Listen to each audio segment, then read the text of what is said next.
Salut Anne, Salut. comment tu vas? Très bien, et toi? Ouais, Et vous? plutôt pas mal, merci. Bien, bien. T'as trouvé facilement alors on m'a dit, hein? Oui, Hubert a trouvé facilement. Ouais, il y en a qui galèrent un peu. Ça T'as aide. bien fait de déléguer. Il faut savoir laisser le job qu'on ne sait pas faire aux autres. Exactement, c'est très très judicieux comme conseil. Anne, tu es avocate à Lausanne, chargée de cours à l'EPFL, spécialiste de la protection des données. Est-ce que tu peux nous parler un petit peu de ton parcours? Avec plaisir. Alors, c'est exact. Je suis associée dans une étude depuis 2019, donc depuis 3 ans et demi. En parallèle, j'enseigne à des étudiants de master à l'EPFL et puis je fais diverses autres choses. Mais avant cela, avant d'être avocate, j'ai travaillé à Berlin dans un département des licences. Et puis, j'ai aussi fait un passage en Italie Ok. pour les études. C'est quoi un département des licences? Donc l'entreprise pour laquelle je travaillais faisait des programmes audiovisuels, principalement dans le domaine artistique, donc tout ce qui était opéra, documentaire sur certains artistes. Et puis quand tu produis ce genre de documentaire, tu dois acquérir des droits. Et puis ensuite tu peux revendre, enfin tu peux par exemple proposer qu'ils soient diffusés dans des festivals, des choses comme ça. Et puis après, il faut mettre en place les contrats. Et puis tu donnes des licences. Tu peux permettre à certaines autres entreprises de reprendre tes produits et de les vendre sous leur nom, etc. Donc, tu gères les droits. Ok. Moi, juste une question pour rebondir ce que t'as expliqué avant. Le droit dans une institution comme le PFL, c'est quoi sa place? Comment ça s'articule en relation avec les matières qui sont enseignées dans ce contexte-là, Donc, dans une école polytechnique? Donc purement le cours. Ouais, Ouais. voilà. En l'occurrence, le cours que je dispense, ça s'intitule Practical Business Law. Et l'idée, c'est de donner un peu une sorte de boîte à outils à des étudiants de master qui sont dans la filiale Management of Technology. Donc leur donner une boîte à outils qui leur permettent ensuite, le jour où ils veulent développer leur propre projet, leur propre start-up, ou s'ils intègrent une société, d'avoir des connaissances de base. Donc il y aura du droit des sociétés, il y aura du droit contractuel. Je vais leur apprendre les bases qui sont nécessaires pour une start-up, les tours de financement, les conventions d'actionnaires, etc. Je leur dispense également des cours en PI, en propriété intellectuelle. Donc je leur apprends à déposer une marque, par exemple. Ils aiment bien, c'est assez pratique. On fait un peu de protection des données, on fait du droit de la concurrence. C'est intéressant, c'est varié. Et l'idée, c'est qu'ils aient des connaissances de base, en fait. C'est marrant, on a pas mal parlé d'entrepreneuriat, en fait, dans d'autres épisodes du podcast. Et est-ce que tu pourrais dire, les gens qui ne font pas ce cours, c'est quoi les erreurs qu'ils feraient? Alors, quand un étudiant commence le cours, ce que j'aime bien, c'est leur donner ils ont un peu des devoirs, des assignments pendant le semestre. Et puis, je leur demande de me rédiger un contrat tout simple, un contrat d'achat pour une voiture, un contrat de vente, en fait. Et on se rend compte que certains nous prennent, ils vont prendre, en fait, tel quel des modèles qu'ils trouvent sur Internet, mais qui sont même pas forcément des contrats de vente. En fait, ils ne comprennent rien aux clauses contractuelles, en fait, parce que c'est pas un langage qu'ils utilisent fréquemment. Ok. Donc c'est une manière de tester ça, ce petit assignment, c'est vraiment d'y aller un peu à l'aveugle, en mode on va regarder ce que vous savez, enfin vous croyez savoir d'un contrat de vente ou autre et C'est ça l'idée, c'est un peu de leur montrer il faut que vous compreniez ce que vous signez, en fait. Ouais. Vous pouvez pas prendre tel quel des documents qui sont à disposition du public sur Internet, ça suffit pas, il faut vraiment comprendre ce qu'on signe parce que ça a un impact. Et t'as vu des gens faire ce genre d'erreur en dehors d'un assignment, mais vraiment dans le cadre professionnel, lancer une boîte et puis faire sur base d'un template. Oui, ça arrive. Alors peut-être pas pour les conventions d'actionnaires, je dois dire. Ça arrive. souvent pour les conditions générales, par exemple. Donc souvent les gens se disent je vais aller voir un avocat puis je vais faire valider en fait mon projet, je vais prendre les conditions générales que je trouve sur tel et tel site et puis en fait on se rend compte que c'est pas du tout adapté. Quand je leur pose des questions, ils se disent ah ouais c'est vrai, j'aurais peut-être pas dû faire ça, c'était pas la meilleure technique. Donc oui ça arrive. Ah, donc c'est bien pour eux de se prendre une petite claque après ce devoir pour leur donner envie de bien suivre le cours, quoi.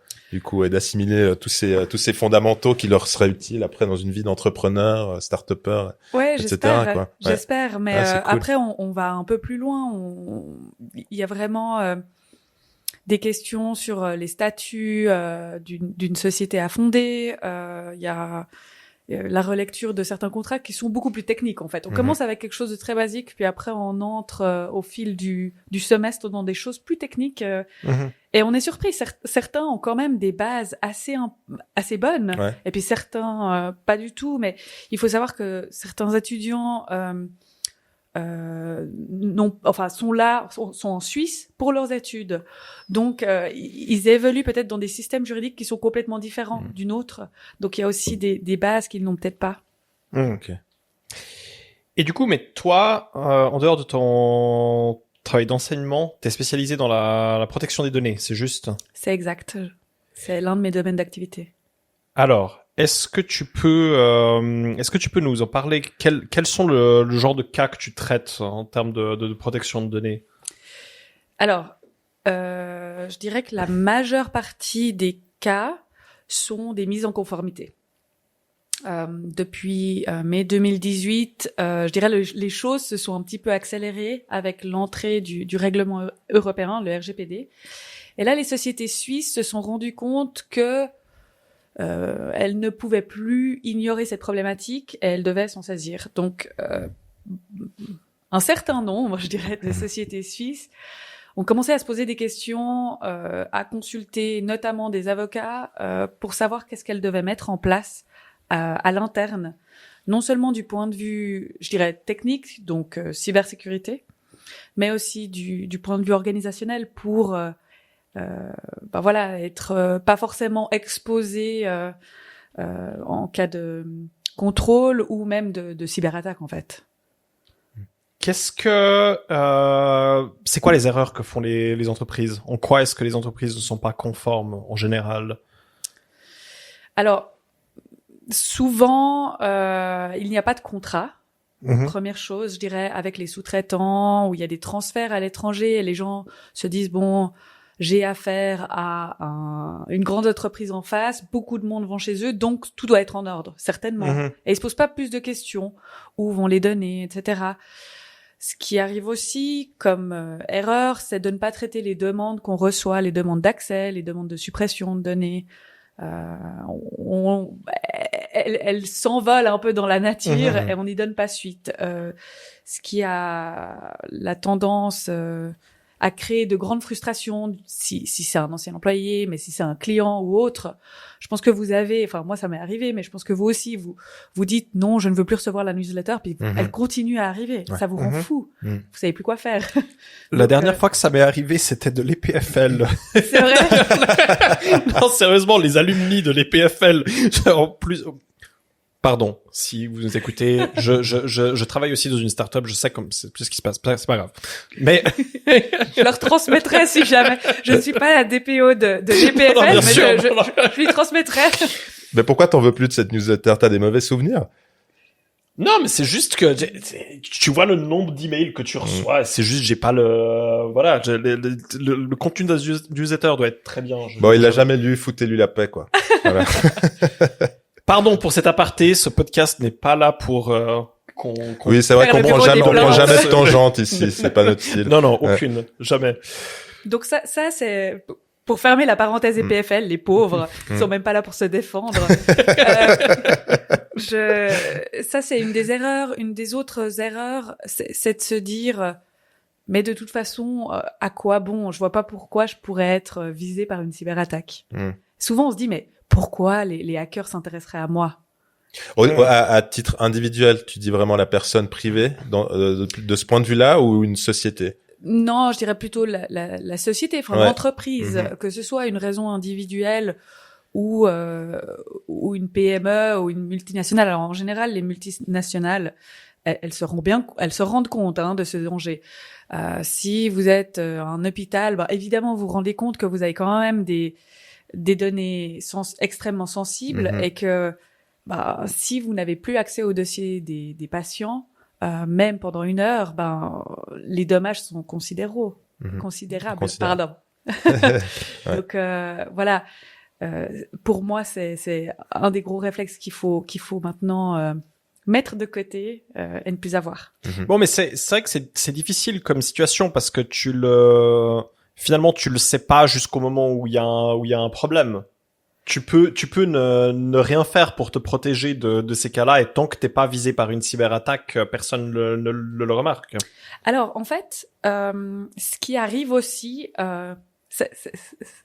ce phénomène a grandi pendant le Covid, c'est que certains tiers que vous ne connaissez pas, type des journalistes, mais ça peut être d'autres gens, un peu des geeks de l'IT, s'amusent à tester votre système. Et s'ils rencontrent des failles, ils dénoncent le cas aux autorités. Ça a été, sauf erreur de ma part, le cas pour la plateforme Mes Vaccins. Donc après, le préposé vient et vous dit voilà, maintenant on va ouvrir une enquête, on va regarder un tout petit peu votre système, etc. Donc et les pouvoirs du préposé fédéral vont être augmentés avec la nouvelle loi à partir du 1er septembre 2023. Donc ce phénomène un peu de whistleblower va prendre de l'importance. Et ces activistes de la protection des données, est-ce qu'ils agissent un peu de manière autonome ou est-ce qu'ils sont rassemblés sous une entité ou une sorte d'association, quelque chose comme ça? Un peu des Anonymous. C'est des Anonymous, c'est ça? Écoute, alors j'imagine qu'il y a les deux types. Je n'en fais pas partie, donc je ne sais pas, mais Tu nous dirais pas en même temps, hein. C'est exactement ce que tu nous dirais si t'en faisais partie. Donc voilà. Après, je suis pas certaine qu'ils soient tous anonymes. Ouais. C'est-à-dire un journaliste, il cherchera peut-être un sujet en procédant de la sorte, donc il restera pas forcément anonyme, je dirais. Mais c'est bien au final parce que ça veut dire que ça va forcer tout le monde à prendre de bonnes décisions. Enfin, ça va pousser les organisations à prendre de bonnes décisions au final. Oui, je pense qu'il y a eu le RGPD une fois encore qui a mis un peu un coup de pied dans la fourmilière. Ensuite, on a tous ces cas de cyberattaques. Je veux dire, quand vous ouvrez le journal, vous le voyez, c'est presque quotidien maintenant. Et puis on a cette nouvelle loi, donc le sujet est de nouveau sur la table. Il y a un effort, je pense, continu qui est fait depuis 2018 pour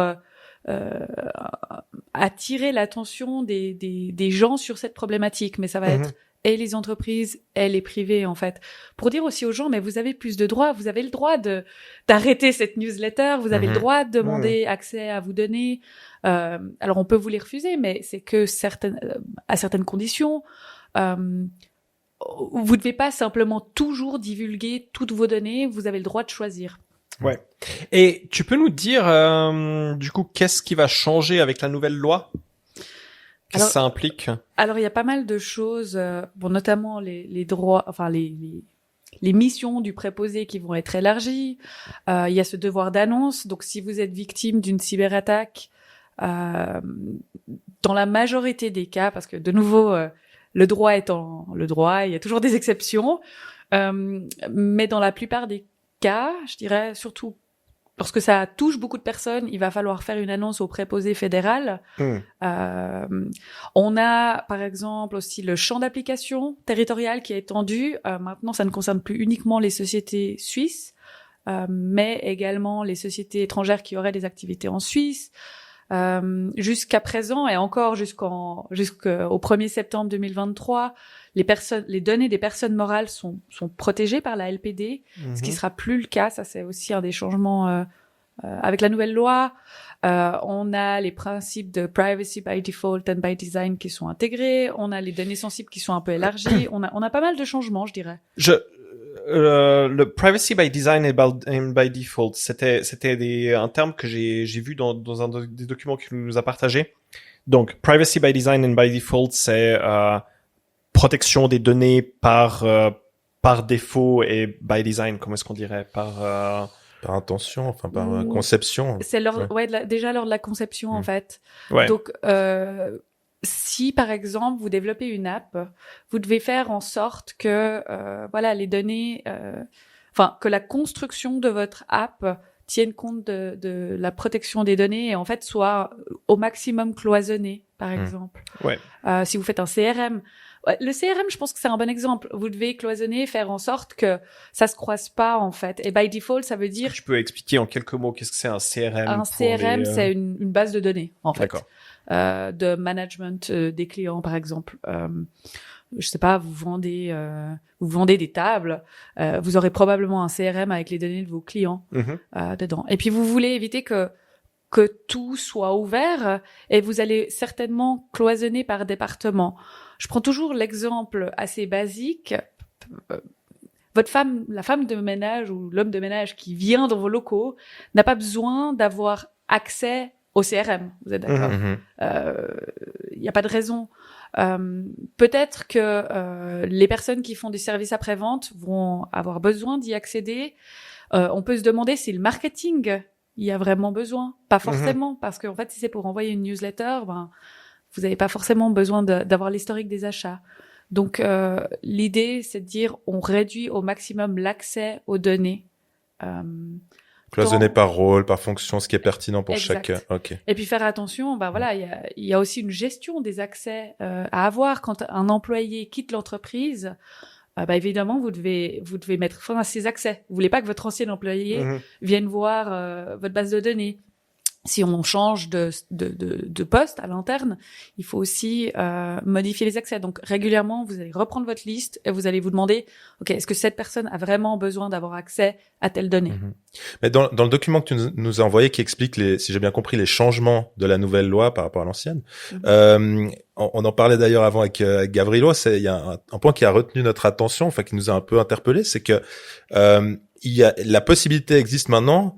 Ou même par défaut, je crois qu'on poursuit les personnes au sein d'une personne morale, donc d'une entreprise. On va poursuivre les personnes qui ont commis le délit en relation avec la loi. Et on se trouvait ça un peu particulier. On se demandait, mais c'est pas quelque chose qui est un peu spécifique à ce domaine-là par rapport à d'autres domaines financiers ou autres?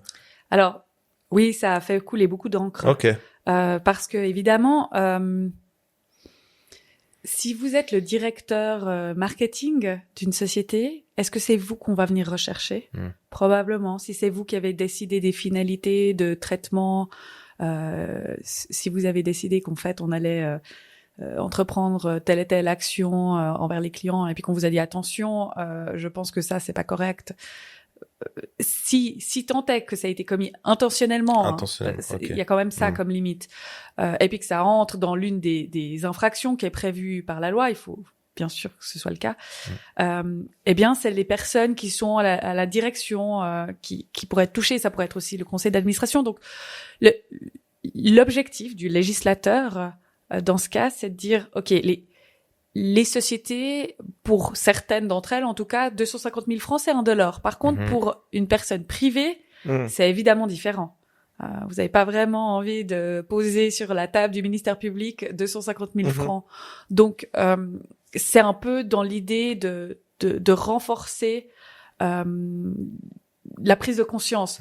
Si maintenant on compare au RGPD, le règlement européen, qui est applicable à, je dirais, la plupart des entreprises suisses, eh bien là, on a des montants qui sont nettement supérieurs. C'est 4% du chiffre mondial du groupe, ou alternativement, selon ce qui est le plus élevé, 20 millions. Donc, on a des chiffres nettement plus élevés, mais par contre, là, ce serait la société. Ok. Et il y a déjà eu des jugements sous RGPD. RGPD, c'est GDPR, donc c'est juste la même chose. Ouais. Et il y a déjà, donc, il y avait cette amende possible de 20 millions ou 4%, mais est-ce que ça a déjà été jugé? Il y a déjà des gens qui ont été punis pour ça? Oui, alors oui, il y a eu pas mal de décisions, mais au sein de l'Union européenne. À ma connaissance, pas encore à l'endroit de sociétés suisses. Mais il y a des choses qui sont en cours apparemment, mais pour l'instant, on n'a pas encore, nous les avocats, la joie de lire un arrêt du tribunal fédéral à ce sujet. Pas encore. là, on a pas mal parlé des personnes morales et des personnes physiques au sein des personnes morales, de leurs obligations, de leurs responsabilités en termes de protection des données individuelles. Maintenant, là, l'utilisateur d'un service, d'une plateforme ou autre, alors lui, lui, il est un peu tributaire de l'adoption de ces mesures par ces plateformes. Mais chacun doit être vigilant. Disons, on doit être j'imagine, on encourage chaque personne à être vigilante à ce niveau-là. Est-ce que tu as des conseils à donner à ce niveau-là? Est-ce qu'il y a des choses, des espèces de red flags, des indicateurs qu'on pourrait utiliser pour se dire, peut-être que j'interagis j'utilise une plateforme qui est pas aux normes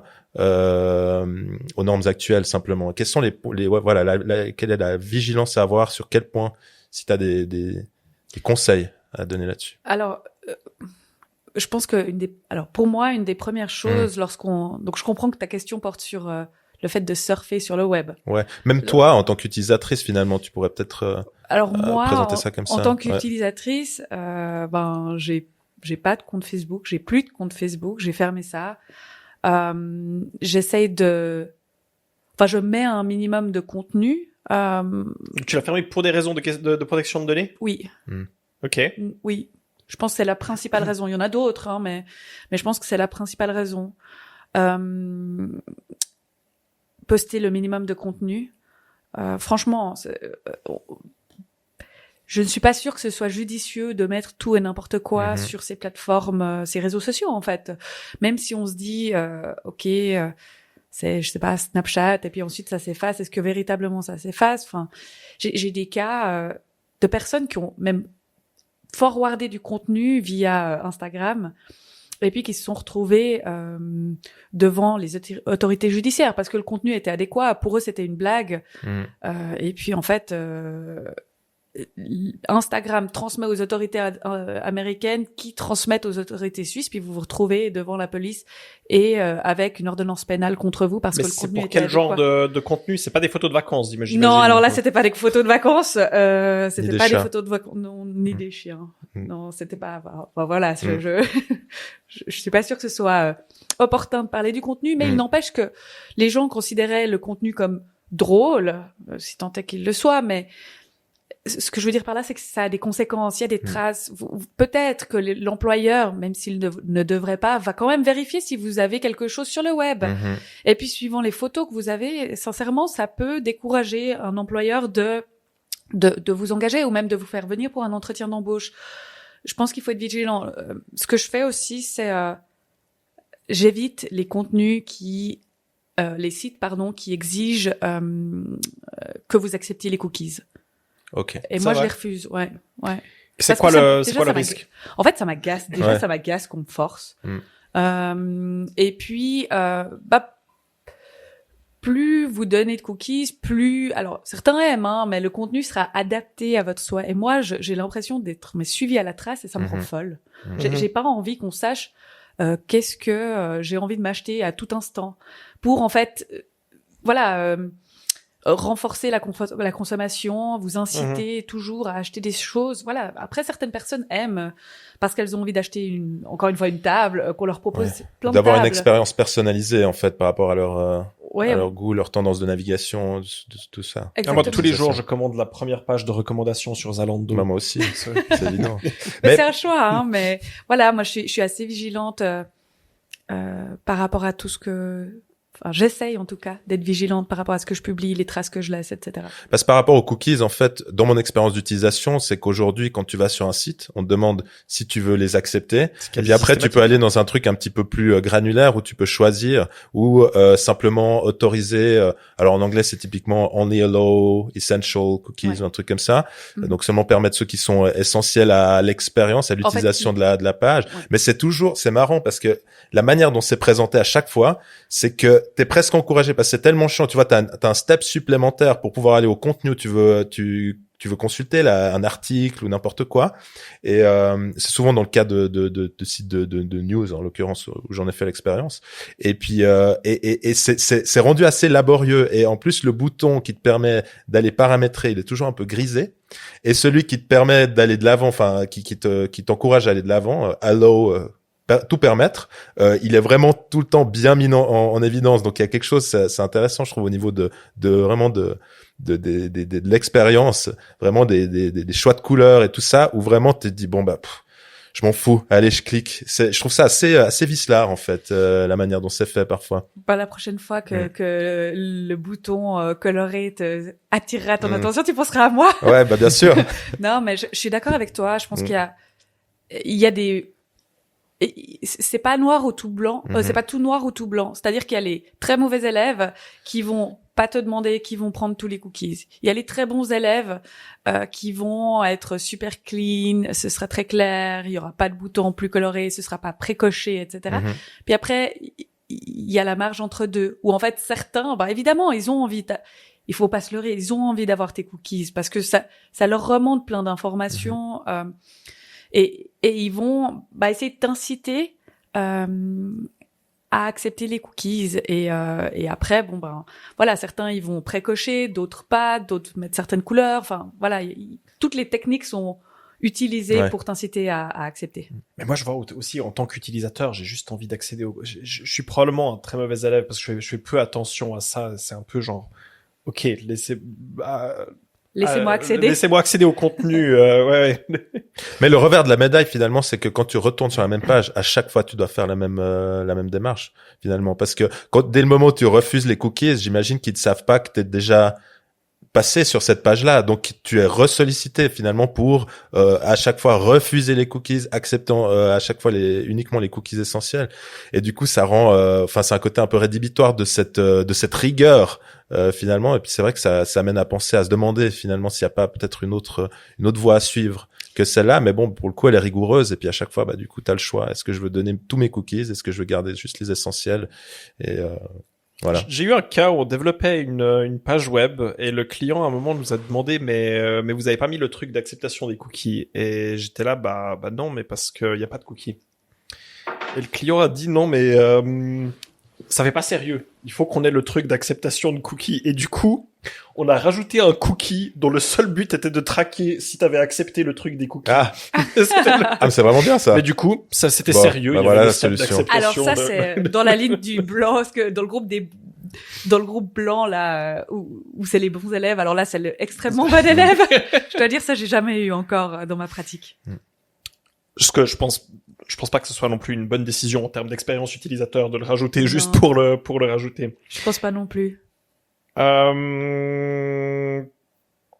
Et les risques en termes, donc tu disais il y a la personnalisation, ben voilà, tu veux pas qu'on te survende des choses, mais autrement est-ce qu'il y a des risques à titre personnel? Quels sont les risques qu'on court sur donc tu parlais de l'employeur qui pourrait ne pas te Alors ça c'est pas lié aux cookies, mais plutôt c'est pas non plus lié aux cookies, mais que ce soit de manière générale en ligne, c'est quoi les risques qu'on court? Je pense que ce qu'on voit beaucoup, je le disais avant, c'est les cyberattaques. Donc si maintenant vous publiez du contenu lié, je sais pas, à vos données médicales par exemple, et puis elles se retrouvent, la société à qui vous les transmettez, par un biais ou un autre, se retrouve hackée, ça veut dire que vos données médicales, sont potentiellement, je sais pas, sur le dark web ou même autre. Il y a vraiment, actuellement, on numérise tout parce que c'est pratique, parce qu'au moins on retrouve les informations, mais ça implique un risque. Le papier aussi implique un risque, on est bien d'accord. Donc en fait, il faut juste se demander qu'est-ce que je suis d'accord de partager, qu'est-ce que je ne suis pas d'accord de partager, qu'est-ce qui doit rester, je dirais, purement privé. Est-ce que je veux que des informations liées à ma sphère intime, je sais pas, à mon orientation sexuelle, doit être vraiment partagée? Est-ce que je dois avoir des photos là-dessus? Est-ce que je dois me faire un Dropbox avec mes photos? J'en sais rien. Et je me demande, je suis pas sûre qu'on ait besoin de tout photographier, de tout rendre tangible en fait. C'est tellement pratique. Ouais, C'est ça, parce qu'il y a un côté confort, le fait de pouvoir accéder aux choses à tout Ouais. moment, de n'importe quel appareil. Et puis on s'est habitué à ça, et ça c'est juste un acquis. Et c'est vrai qu'en t'écoutant, je me dis, mais est-ce qu'au final, il y a un côté culturel finalement que tu t'abordes un peu en filigrane finalement, de dire est-ce qu'on a besoin de faire ça, pourquoi on le fait, enfin qu'est-ce que ça nous apporte, et puis on a sans penser vraiment aux choses qu'on a à perdre au final en faisant ça, parce que ça touche toujours des cas isolé, enfin c'est toujours l'autre quoi. Moi ça m'arrivera jamais, j'ai mes photos sur iCloud, tout ça, pourquoi on viendrait voir mes photos, mais au final Mais ça c'est le contraire, c'est l'argument. Bon, alors les photos de stars dénudées, ça forcément ça venait d'iCloud. Ouais. Ils utilisaient tout le monde parce que tout le monde utilisait ça parce que c'était pratique, et forcément c'est des données qui étaient intéressantes pour beaucoup de gens. Mais ce que j'entends beaucoup, c'est ouais, mais qui s'intéresse à mes données? Genre même si quelqu'un pouvait accéder à mes données médicales, qu'est-ce que tu répondrais à ça? Je dirais, vous savez, toutes ces communes qui se sont fait hacker récemment, elles aussi, elles se disaient, mais qui s'intéresserait à nous, petites communes suisses, comme les cabinets de médecins dans un content roman récemment qui se sont fait hacker et qui se disent aussi, bah, je suis un petit cabinet médical, pourquoi on viendrait me chercher? Et je pense que cette réflexion-là, beaucoup de gens l'ont. Mais en réalité, c'est constant.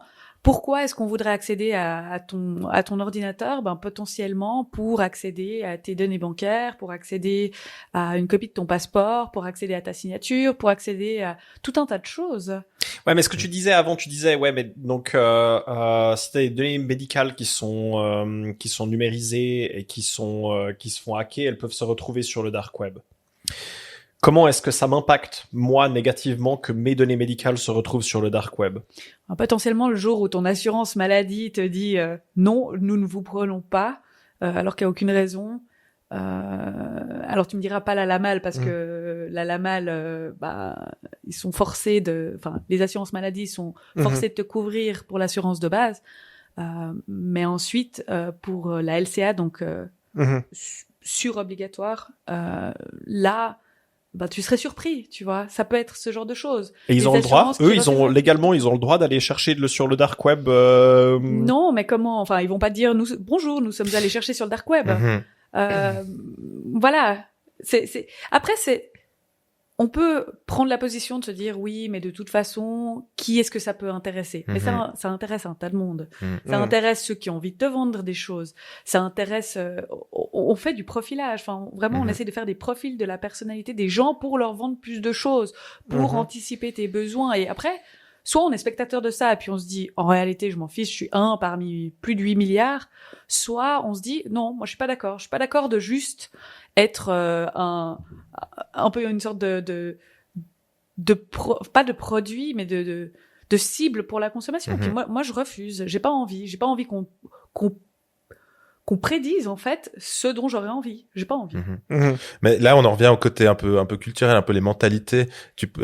Tu penses quoi de ce qui est fait en Suisse pour sensibiliser les gens à ça, non seulement sur la manière dont on peut te nuire directement avec des contenus très privés et intimes qui seraient après publiés, distribués plus loin à des personnes dont tu veux pas qu'elles les voient, mais plus largement sur la dimension un peu consumériste qui se retrouve un peu derrière, enfin qui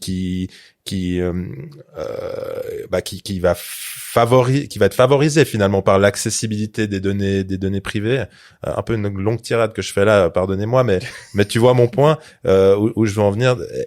Est-ce qu'on en fait assez en Suisse selon toi? Et si oui, qu'est-ce qu'on fait pour sensibiliser les gens? Parce que toi, t'es au cœur du truc, tu connais. Gabrielo et moi, on connaît un petit peu lui plus que moi. Moi, je suis un peu plus naïf, je pense parfois. Mais voilà, ce travail est fait, tu penses? Non, je ne pense pas forcément qu'il soit fait. Preuve en est que notre loi actuelle, donc celle qui est révisée et notre loi actuelle date de 92. Ouais. Donc je te laisse imaginer avec l'arrivée d'Internet, des smartphones, etc. Alors, elle a été partiellement révisée dans l'intervalle, mais c'est quand même, elle a été très basique. Donc je pense que par rapport à l'Union européenne, on est un peu en retard. On suit, franchement, on suit. Et voilà, peut-être que au sein de l'Union européenne, ils ont plus de moyens pour traiter de la problématique. Nous, on est un peu spectateurs dans une certaine mesure. Et je pense que ce qui compte, c'est que le consommateur, enfin le citoyen, lui fasse un effort. Parce que c'est vrai que le prévenir, etc., c'est une chose, mais je pense qu'il y a aussi une prise de conscience à avoir. Et après, on l'a tous à notre rythme. Peut-être que, voilà, mon domaine d'activité fait que j'y suis plus sensible. Mais j'ai pas l'impression que l'effort soit immense en Suisse. J'ai pas l'impression. Mais au sein des entreprises, est-ce que c'est peut-être pas dans ce contexte-là que devrait intervenir cette sensibilisation finalement, parce qu'il y a la mise en place justement de ce cloisonnement dont tu parlais. Donc ça, c'est au niveau des infrastructures informatiques. Mais finalement, mais les utilisateurs, est-ce qu'ils sont, enfin, de ces infrastructures, est-ce qu'ils sont formés aussi par les entreprises? Est-ce qu'ils doivent l'être si c'est pas le cas? Alors, oui, c'est une des mesures à mettre en place, parce qu'il y a différentes mesures techniques et organisationnelles, et ça, c'est une mesure organisationnelle, je dirais peut-être même la principale. Vous pouvez avoir le système le plus fort possible si votre collaborateur, lorsque quelqu'un l'appelle et lui dit merci de me transmettre mon dossier médical à cette adresse email et puis qu'il l'envoie sans se poser de questions, évidemment ça sert à rien. Donc ce que je fais souvent, c'est que je dispense au sein des entreprises des formations, mais aussi pour dire attention, voilà ce qu'est un phishing.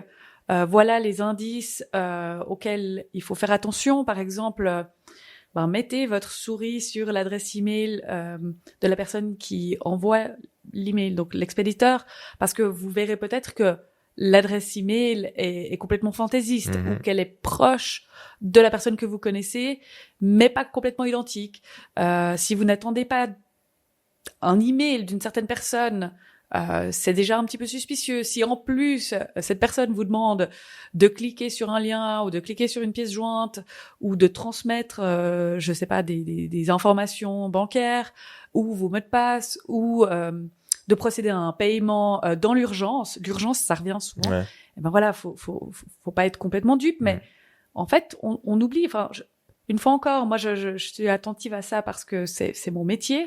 Mais il y a en fait l'erreur principale, la plupart du temps est humaine. Je dirais dans la majorité des cas, elle est humaine. Donc en fait, on va dans les entreprises et on forme les employés. Souvent, ce que les entreprises mettent également en place, c'est bien, c'est des sortes de spam tests pour voir combien d'employés cliquent sur le lien et vont même jusqu'à transmettre leurs identifiants. Alors, en général, lorsqu'ils ont eu la formation, ils arrêtent de transmettre leur mot de passe, mais par contre, il arrive que certains, malheureusement, il y en a toujours un ou deux qui se disent en fait, je vais cliquer sur l'annexe. Donc voilà, c'est un travail, je dirais, en continu. On peut pas non plus venir une fois dispenser la formation et puis se dire ok, c'est réglé, il faut revenir, il y a des nouveaux employés, les gens oublient, voilà, on est tous pris dans la frénésie. Alors là, on a la frénésie de Noël actuellement, mais en fait le monde est devenu très rapide avec les emails et il faut prendre garde. Et quelles sont les réactions des gens qui reçoivent ces formations d'une manière générale? Est-ce qu'elles sont plutôt favorables? Est-ce que c'est mais pourquoi on nous emmerde avec ça? Est-ce qu'ils sont surpris? Tu vois ce que je veux dire? Ouais, aussi. Ouais. Alors en tout cas, personnellement, j'ai toujours été bien accueillie. Non, les gens ne sont pas surpris. Je pense qu'ils sont rassurés de pouvoir avoir une formation. C'est vrai que la difficulté, mais on le vit tous, c'est de dégager du temps pour faire ça. Donc j'essaie toujours d'avoir un format relativement court. Vous allez pas leur donner une journée là-dessus. Vous leur faites des slots de, je sais pas, 30 minutes, 45 minutes max. Et puis ensuite, il faut leur donner la possibilité de poser des questions parce qu'ils ont tous un peu leur exemple type ou ils se disent oui, mais alors moi dans mon département ce qu'on fait c'est ça et ça, est-ce que c'est juste? Et ça c'est intéressant parce que ça remonte beaucoup d'informations à la direction en fait ou au DPO qui est présent pour se dire ok, là il y a quelque chose qui se fait, peut-être qu'il faut réajuster ou en tout cas conseiller les gens et puis dire, parce que les cyberattaques sont une chose, mais il faut aussi leur dire, lorsque vous recevez une demande, que ce soit d'effacement, de modification, d'accès aux données, etc., il faut pas la mettre dans un coin et l'oublier. Il faut pas non plus la traiter sans se poser de questions et donner accès ou modifier ou effacer. Et ça aussi, c'est important, vraiment. Et il y a des délais légaux pour y donner suite, donc il faut être informé, en fait. La première révision de la loi sur la protection des données, elle est intervenue après 30 ans. La prochaine, tu l'anticipes dans combien de temps? Alors j'espère qu'on ne se reparlera pas dans 30 ans pour vous dire. Alors deuxième grand remaniement. Ouais. Non, je pense que les choses évoluent rapidement. On sait qu'en Suisse, on n'est pas très rapide pour adopter des changements législatifs. Ça prend du temps. On a différentes. Au Parlement, il y a 2 chambres. Ensuite, on a les ordonnances du Conseil fédéral. Là, en l'occurrence, la loi, elle a été adoptée en 2020. Et puis cet été, on a eu les ordonnances qui ont été adoptées par le Conseil fédéral et une date d'entrée en vigueur 1 année plus tard. Donc voilà, ça prend du temps. C'est probablement pas le sujet principal et le plus affectionné par nos parlementaires. Donc évidemment, ça a un petit peu ralenti. Mais ouais, des fois on a l'impression que c'est juste le monde change trop vite. Les choses changent tellement rapidement. Il y a toujours des nouveaux acteurs qui arrivent, des nouveaux médias, et c'est difficile de rester au jour, de rester à jour avec ça. Je suis d'accord. Je ne peux qu'acquiescer. T'as suivi les développements de ChatGPT qui a été publié tout récemment? Qu'est-ce qu'il disait? C'est donc GPT est un modèle de langage et ChatGPT est on peut lui dire, lui donner des instructions et il écrit un texte. Alors on peut lui dire voilà, écrit une lettre de candidature pour tel poste et ça écrit des choses qui sont vraiment assez convaincantes. Très convaincante, très convaincante. Je me dis que là, il y a plein de manières d'utiliser ça en ligne avec ce dont on discutait. On pourrait l'utiliser. Quelqu'un qui fait de la fraude pourrait l'utiliser pour engager ses victimes potentielles d'une manière beaucoup plus scalable. Potentiellement, tu parlais de rédaction de contrats. Je me demande, est-ce qu'il n'y a pas des gens qui vont essayer d'utiliser ça pour rédiger des contrats Certainement. Enfin, certainement. Pardon, je veux pas te couper la parole. Non. C'est. Ma réponse est oui. Je suis certaine que des personnes vont utiliser ça, comme des personnes actuellement utilisent des modèles, comme je disais au début, sans se poser de questions. On a fait le test à l'étude très récemment, justement avec de l'intelligence artificielle sur, je dirais, le niveau de réponse par rapport à des questions juridiques qu'on posait pour voir un tout petit peu où en était l'outil. Et puis, pour certaines questions, sincèrement, c'était à côté. Voilà, c'était pas encore assez puissant. Je pense qu'il faut utiliser cet adjectif. Mais par contre, pour la seconde question, je dois dire, c'était assez bluffant. C'était comment est-ce qu'on interprète un contrat, quelles sont les manières d'interprétation d'un contrat. C'était pas un contrat type, c'était vraiment, je dirais, général. Et là, c'était intéressant, franchement. Donc, oui, j'imagine, aujourd'hui, on se parle, on est à la fin 2022. Je pense qu'on peut se reparler en 2025 et l'évolution aura été énorme. Mais les cas où ça fait des erreurs, ça me fait presque encore plus peur parce que ça, c'est toujours des textes qui ont l'air très crédibles. Ça peut être, c'est quelque chose. Donc le système peut produire des textes convaincants mais qui sont faux. Donc si on utilise ça pour un contrat ou autre, ça pourrait être très problématique. Alors le contrat à la fin, la question c'est est-ce qu'il est signé ou pas. Enfin oui, enfin la personne qui se dit je vais rédiger mon contrat uniquement avec cet outil, peut-être qu'elle est pas très raisonnable aussi. Après bon voilà, moi ce qui me semble plus problématique, c'est le moment où on peut ajouter la signature et ensuite se prévaloir d'un contrat en disant bah regardez il l'a signé et puis vous allez devant le juge et puis le juge se dit bon bah c'est vrai j'ai peut-être pas l'original mais j'ai une copie, est-ce que là il va apprécier le cas. Mais je trouve aussi assez inquiétant, vous avez vu ces vidéos où je crois que c'est une app qui permet de sur la base d'une photo de faire parler, la personne sur la photo. Et ça, je trouve ça inquiétant. Je me dis, mais c'est dingue. Oui, parce que cette verisimilitude, elle est déjà assez bluffante, mais elle va croître au fil du temps. Donc là, déjà, si t'es attentif, en fait, si on te dit, ça a été fait comme ça, tu vas dire, ah ouais, là, je vois que le mouvement, les micro-expressions, c'est pas tout à fait humain, etc. Mais franchement, si on te l'envoie juste comme ça, je pense que tu vas pas tilter direct. Bruce Willis. Alors Bruce Willis a arrêté de jouer maintenant, mais avant qu'il arrête, pendant longtemps, il faisait il a fait beaucoup de films à très petit budget où il apparaissait quasiment pas. Et il a fait une pub en Russie qui était un deepfake. Ah ouais. En fait, il leur a donné le droit de faire un deepfake de lui. C'est vrai. Et c'était c'était vraiment faites cette pub, je vais même pas me pointer au tournage. je ne me déplacerai pas. Bon. Ouais.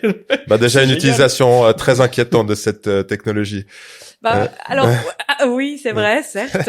Après on peut se dire pire, bon bah en fait c'est de l'argent facile hein. Ouais. Lui Ah il oui, a oui, juste oui. donné les droits et puis Là, il y avait aucun effort. Hein. Ouais. Mais est-ce que au final on va à terme faire des films constitués uniquement de ça? Enfin Ah oui, bah ça c'est fort probable. Ben lui il en tire un avantage dans la mesure où il est payé, il donne juste les droits, il valide enfin j'espère pour lui, C'est déprimant. il valide le contenu. En fait c'est la version encore où on se dit les gens ont donné leur accord. Moi ce qui m'inquiète encore. Alors oui, c'est déprimant, mais ce qui m'inquiète plus c'est mais au niveau politique aussi, comment ça va se passer? Comment, en fait, les fake news, ça prend une telle importance.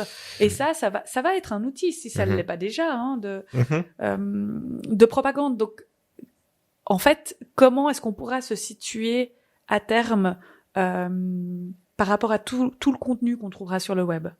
Et comment est-ce qu'on pourra se situer?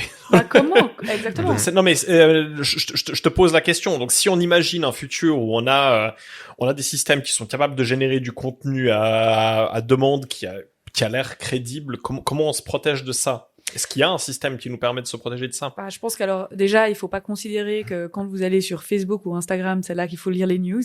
Ça je pense pas que ce soit là. Moi j'ai fermé mon compte personnellement, je vous l'ai dit. Non mais je pense que il faut essayer de consulter plutôt les réseaux, je dirais les médias connus de réputation, mais là encore, franchement, est-ce que le journaliste, on est sûr qu'il a bien fait son boulot? Combien de fois il y a eu certaines informations qui ont été reprises, qui sont pas exactes? Je fais un peu de droit des médias aussi, et je le vois. Tout d'un coup, une info sort dans ce média roman, et puis en fait, elle est reprise dans l'autre après, puis un autre, puis en fait, c'est la traînée de poudre, en fait. Et ça aussi, c'est un problème, mais qui a pas attendu l'intelligence artificielle. Hein. Ouais. Mais ce qui montre bien qu'en fait, une fois que l'intox sort, c'est difficile de l'arrêter. Non, mais là, il y a aussi un cycle de radicalisation où les gens qui rentrent dans ces médias-là, ensuite, ils sont... on entend souvent qu'ils se plaignent des mainstream médias, comme quoi ils couvrent pas ce qu'il faudrait couvrir, et du coup, ils se retrouvent que à consulter du Infowars et autres qui vont leur retourner ce qu'ils ont envie d'entendre. Oui, alors après, je pense que comme on a toujours, même dans les médias, je dirais principaux ou classiques, peut-être, utilisons le terme classique, on avait tous, vous aviez des médias qui étaient, des journaux qui étaient à gauche, des journaux qui étaient à droite, voilà. Il y avait toujours un biais politique. Il y avait toujours un biais politique. Maintenant, je pense que voilà, il faut savoir faire un peu le tri. C'est difficile. Hein. Je suis la première à trouver l'exercice très difficile. Je pense que les réseaux sociaux purement, c'est pas voilà, c'est pas fiable. Aller consulter uniquement Twitter, c'est pas non plus une bonne idée. J'ai pas la solution, je dois dire. J'ai pas la solution. Au final, est-ce qu'on idéale. peut pas juste encourager toute personne à cultiver son sens critique, son discernement, et puis rien prendre pour argent comptant?